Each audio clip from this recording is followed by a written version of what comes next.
তো আমার লোটে মাছের ফিশ ফিঙ্গার রেডি। নমস্কার বন্ধুরা, আজ আপনাদের কাছে আমার নতুন রেসিপি নিয়ে হাজির হয়েছি। তো আজকে দেখাবো আমি লোটে মাছের ফিশ ফিঙ্গার।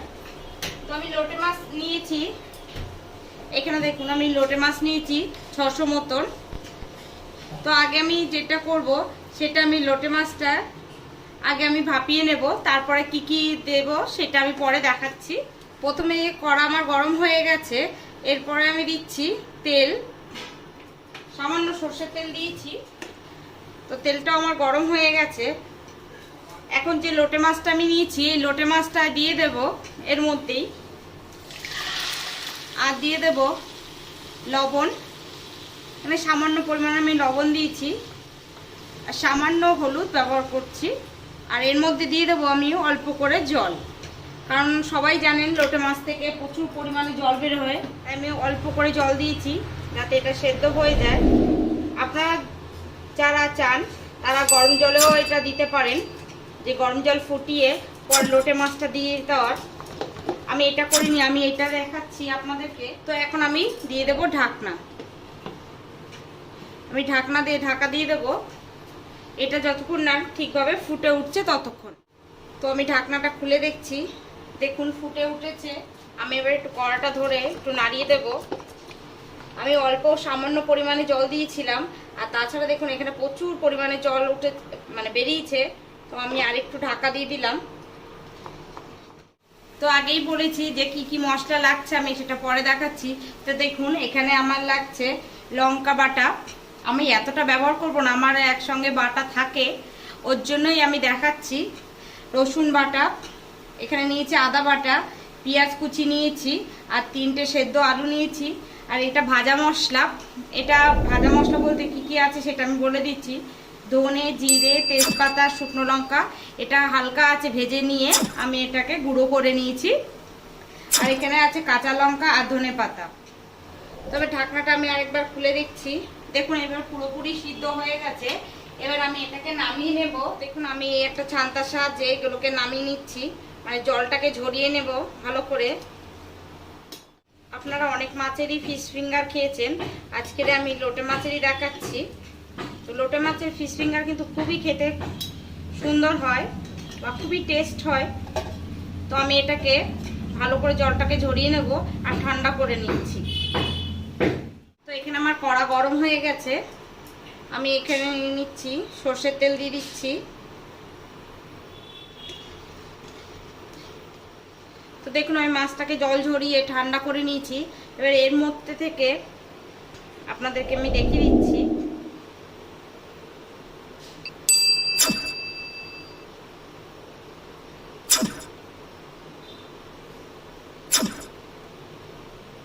এই যে কাঁটাটা মাছের থাকে লোটে মাছের মাঝখানে, এই কাঁটাটাকেই আমি সব ছাড়িয়ে নেব।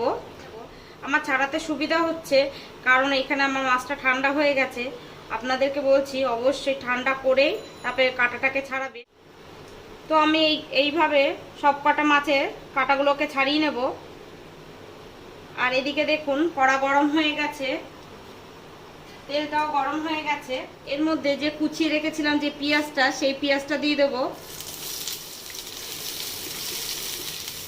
এর মধ্যে দিয়ে দেবো লবণ।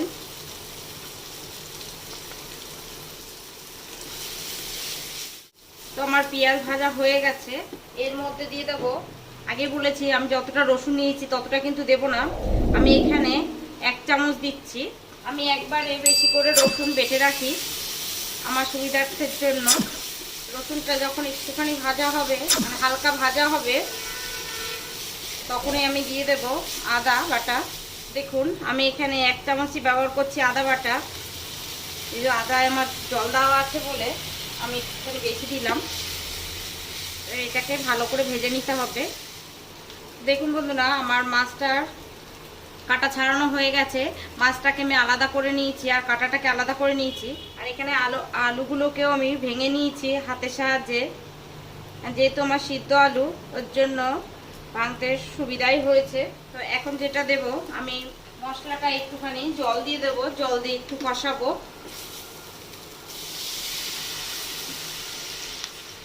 তো আমি এখন হলুদ দিয়ে দিচ্ছি, আর দিয়ে দেবো সামান্য জিরের গুঁড়ো, লবণ আমার দেওয়া ছিল আগে, এখন একটু কম করেই দিচ্ছি।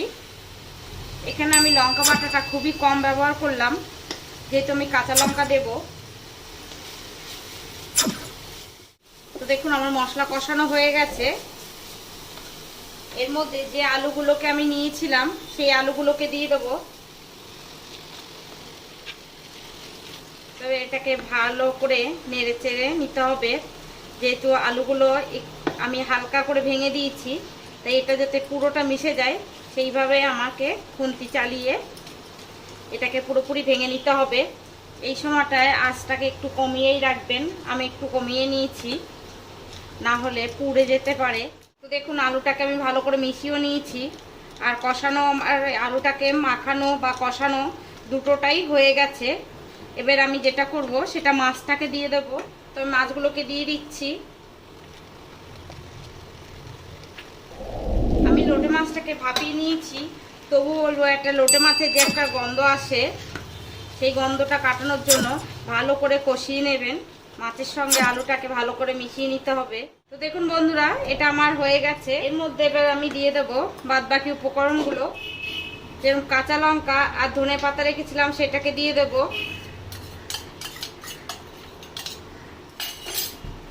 এবার এটাকে ভালো করে এর সঙ্গে মিশিয়ে নেব। আপনারা ঝাল যারা কম খান তারা লঙ্কাটাকে একটু বাড়িয়ে কমিয়ে নিতে পারেন। আমরা একটু ঝাল খাই, এর জন্য লঙ্কাটা বেশি করেই দিয়েছি। এখন দিয়ে দেবো গরম মশলার গুঁড়ো, আর যে ভেজে রেখেছিলাম যে মশলাটা সেটা আমি দিয়ে দেব 1 চামচ। তো এটাকে ভালো করে নেড়ে চেড়ে নামিয়ে নেব। বন্ধুরা এটা আমার হয়ে গেছে, এবার আমি এটাকে নামিয়ে নিচ্ছি। তো এটাকে এবার আমার ভালো করে ঠান্ডা করে নিতে হবে। তো আমি যতক্ষণ না এটা ঠান্ডা হচ্ছে ততক্ষণ অপেক্ষা করব। এখানে আমি বাটিতে কর্নফ্লাওয়ার নিয়েছি 2 চামচ মতন। এটাকে আমি জল দিয়ে এবার ভালো করে আমি গুলে নেব।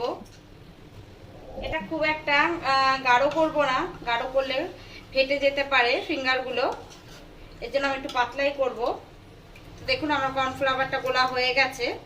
যেটা দেখাবো, এই যেটা ডোটা আমি বানিয়েছিলাম ফিঙ্গার বানানোর জন্য, সেটা দেখুন ঠান্ডা হয়ে গেছে। এটা আমি ফিঙ্গারে আকার করে নেব, যেহেতু আমি ঘরে করছি একটু বড় বড়ই করব।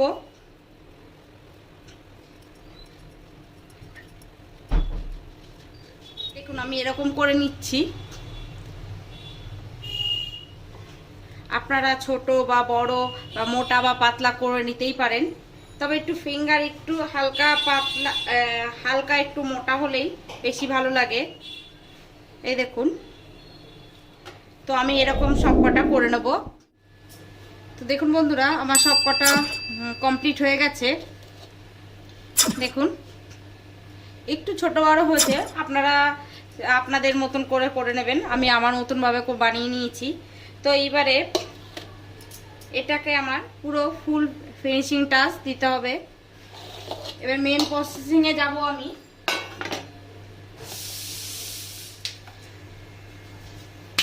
তো দেখুন আমি হাতটাকে ভালো করে ধুয়ে নিয়েছি। এটা একটুখানি নাড়িয়ে নেব যাতে জমে না যায়, অনেকক্ষণ থাকলে জমে যেতে পারে, নিচের দিকটা জমে যায়। এটাকে প্রথমে আমি এখানে চুবাবো ভালো করে। ডান হাতের সাহায্যে আমি এটাকে ভিজিয়ে নিয়েছি, এবার বাঁ হাতের সাহায্যে এটাকে আমি ভালো করে ঘুরিয়ে নেব। তো দেখুন আমি এইভাবে সবকটাকে করে নেব। তো আমি আবারও দেখিয়ে দিচ্ছি, ভালো করে এর ভিতরে চুবিয়ে নিয়ে এর মধ্যে দেবেন, ভালো করে বিস্কুটের গুঁড়োটাকে এর সঙ্গে মাখিয়ে নেবেন। এই দেখুন আমি এইরকম ভাবে সবকটাকে তৈরি করে নেব। তো বন্ধুরা দেখুন আমার সবকটা তৈরি হয়ে গেছে। এবার আমি এটাকে ডবল কোটিং করব। আবারও এই গোলাটাকে চুবিয়ে নিয়ে আবার আমি বিস্কুটের গুঁড়োর মধ্যে দেব, দিয়ে এটাকে ভালো করে ঘুরিয়ে ঘুরিয়ে নেব যাতে বিস্কুটের গুঁড়োটা ভালোভাবে লেগে যায়। ডবল কোটিং করলে এটা ফেটে তেলে যখন ভাজবো বা ফ্রাই করব তখন কিন্তু এটা আর ফেটে যাবে না। ফেটে গেলে একদমই বাজে লাগে, তখন খেতেও ভালো লাগে না, তেলটাও কালো হয়ে যায়। ভালো করে এটা করে নেবেন, না হলে একদমই বাজে লাগবে খেতে। তো আমি সবগুলোকে এইভাবে করে নেব। দেখুন আমার তো বন্ধুরা আমার রেডি হয়ে গেছে ফিঙ্গারগুলো। এবার আমি এগুলো 1 ঘন্টার জন্য ফ্রিজে রেখে দেব, নর্মাল ফ্রিজে, তারপরে এগুলো ফ্রাই করব। তো বন্ধুরা দেখুন আমি 1 ঘন্টা পর বের করেছি ফ্রিজ থেকে, কত সুন্দর আছে। এবার এটাকে ভাজবো আমি। তো এই ভাজার জন্য আমি কড়া বসিয়ে দিয়েছি, কড়া গরমও হয়ে গেছে। এবার আমি তেল দিয়ে দিচ্ছি। আমি ভাজার জন্য রিফাইন তেল ব্যবহার করেছি, আপনারা চাইলে অন্য তেল ব্যবহার করতেও পারেন। তো আমার তেল গরম হয়ে গেছে। তো এই ফিঙ্গারগুলোকে আমি একটা একটা করে দিয়ে দেবো তেলের মধ্যে।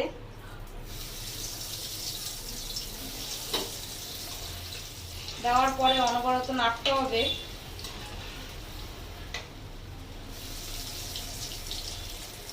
আমি আরো দুটো দিয়ে দিচ্ছি। যেহেতু আমার পুরটা ভেতরে রেডি করাই, একেবারে রান্না করা, উপরে শুধু কোটটা ভাজার জন্যই তেলে ফ্রাই করতে হচ্ছে। এটা যখনই একটু হাই হিটেই ভাজবেন সবসময়। যদি আপনি লো হিটে ভাজেন তাহলে একদমই মচমচে হবে না, আর খেতেও ভালো লাগে না, তেল চ্যাপচ্যাপ করবে। তখন ছেড়ে কালার আসা পর্যন্ত ভেজে নেবেন। এটা ভাজতেও বেশি সময় লাগে না, একদমই অল্প সময়ে লাগে।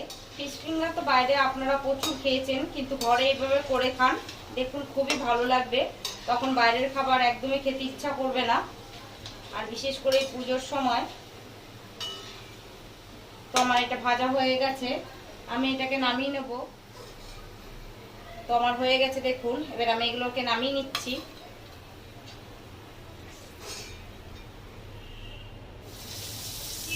এভাবে আমি আরো কটা ভেজে নেব, আর বাদ বাকিটা আমি আবার ফ্রিজে রেখে দেব। এইভাবে ফ্রিজে আপনি 1 সপ্তাহ বেশিও রাখতে পারেন। এতে কিন্তু স্বাদ বা এর গন্ধ কোনো কিছুই চেঞ্জ হবে না, এবং খেতেও ভালো লাগবে। বাদ বাকি ফিঙ্গারগুলো আমি ফ্রিজে রেখে দেবো। বন্ধুরা আমার এই ভিডিও যদি আপনাদের ভালো লেগে থাকে অবশ্যই লাইক, শেয়ার আর কমেন্ট করে জানাবেন। আর যেসব বন্ধুরা আমাদের চ্যানেলকে এখনো সাবস্ক্রাইব করেননি তারা অবশ্যই সাবস্ক্রাইব করে দেবেন, যাতে আমাদের নতুন নতুন ভিডিও আপনাদের কাছে সবার আগে পৌঁছে যায়। আমার হয়ে গেছে, এগুলোকে তুলে নিচ্ছি। তো আমার লোটে মাছের ফিশ ফিঙ্গার রেডি। তো এবার আমার তো খাওয়ার পালা। আপনারা অবশ্যই বাড়িতে বানিয়ে খান, আর আমাকে কমেন্ট করে জানান কেমন হয়েছে বা কেমন লাগছে আমার ভিডিও। তো আজ এই পর্যন্ত, আসি। আপনারা সবাই ভালো থাকবেন, সুস্থ থাকবেন। প্রিয় দর্শক, আমি যখন দর্শক রহস্যের শুরু কিন্তু সেখানে দেখতে হলে চোখ রাখুন। ডিয়ার ভিউয়ার্স, জানতে হলে চোখ রাখুন আমার চ্যানেলে, সাবস্ক্রাইব করুন, লাইক কমেন্ট করে বন্ধুদের মাঝে ছড়িয়ে দিন।